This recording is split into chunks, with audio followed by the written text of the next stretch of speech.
ഒറ്റയ്ക്കുള്ളോ? മഞ്ജു വന്നില്ലേ? ഞാൻ വന്നത് ഗിരിയേട്ടന് പോരാ. മഞ്ജുവിനെ കണ്ടാലേ സമാധാനാവൂ. ഞാൻ എന്തൊക്കെ ചെയ്തിട്ട് ഒരു കാര്യമില്ലല്ലോ. മഞ്ജു രാവിലെ തന്നെ കമ്മീഷണർ ഓഫീസിലേക്ക് പോയി. ഞാൻ ഗിരിയേട്ടനെ കാണാൻ വരുന്നോന്ന് ചോദിച്ചതാ. ഇങ്ങനെയുള്ള അവസ്ഥയിലാണല്ലോ ഭാര്യയുടെ താങ്ങ് ഭർത്താവ് ആഗ്രഹിക്കുക. പക്ഷെ ജോലി തിരക്കുണ്ടെന്ന് പറഞ്ഞ് അവള് പോയി.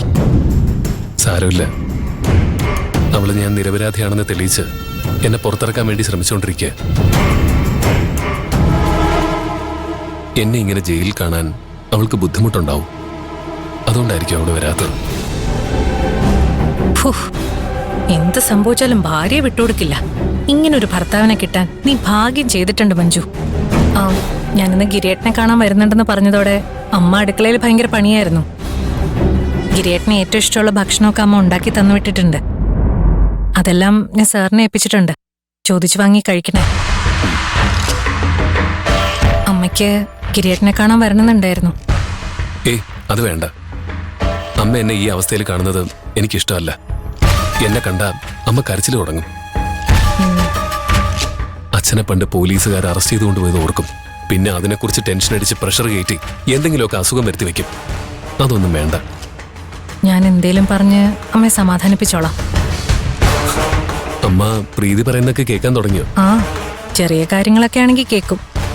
കുറച്ച് സോപ്പിടണമെന്ന് മാത്രമേ ഉള്ളൂ. നന്നായി. നിങ്ങൾ തമ്മിലുള്ള ശത്രുത അവസാനിച്ചല്ലോ. അല്ല, ജയിലിൽ പ്രശ്നക്കാരൊക്കെ ഉണ്ടോ? ആരെങ്കിലും ഗിരിയേട്ടനെ അടിക്കാൻ മറ്റോ ചെയ്തോ?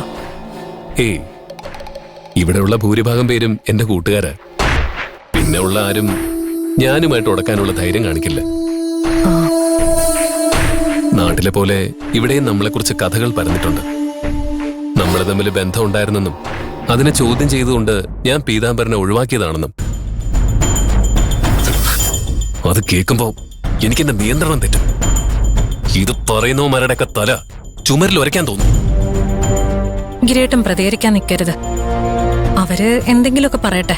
ചിലപ്പോ അവരങ്ങനെ പറയുന്നത് ഗിരിയേട്ടനെ കൊണ്ട് എന്തെങ്കിലുമൊക്കെ പ്രതികരിപ്പിക്കാനായിരിക്കും.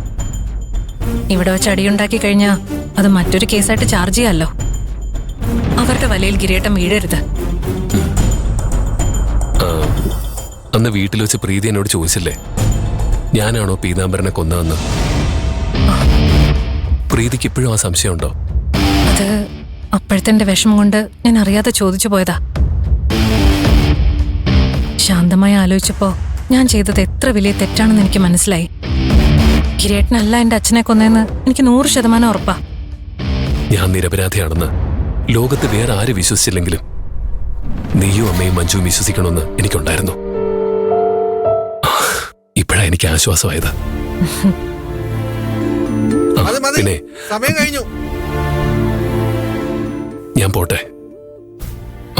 മഞ്ജുവിനോടും അമ്മയോടും എന്റെ അന്വേഷണം അറിയിക്കണം. മഞ്ജുവിനെ പറ്റുവാണെങ്കിൽ എന്നെ വന്നൊന്ന് കാണാൻ പറയണം. കല്യാണം കഴിഞ്ഞിട്ട് ഇത്രയും ദിവസം അടുപ്പിച്ച് അവളെ ഞാൻ കാണാതിരുന്നിട്ടില്ല. മനസ്സിന് എന്തോ ഒരു വിഷമം പോലെ. ഒരു 5 മിനിറ്റ് നിന്നിട്ട് പോകാൻ പറഞ്ഞാൽ മതി. ഞാൻ പറയാൻ ഗിരിയേട്ടാ. ശരി. ഞാൻ എന്തൊക്കെ ചെയ്താലും ഗിരിയേട്ടനെ മഞ്ജുവിനെ തന്നെ മതി.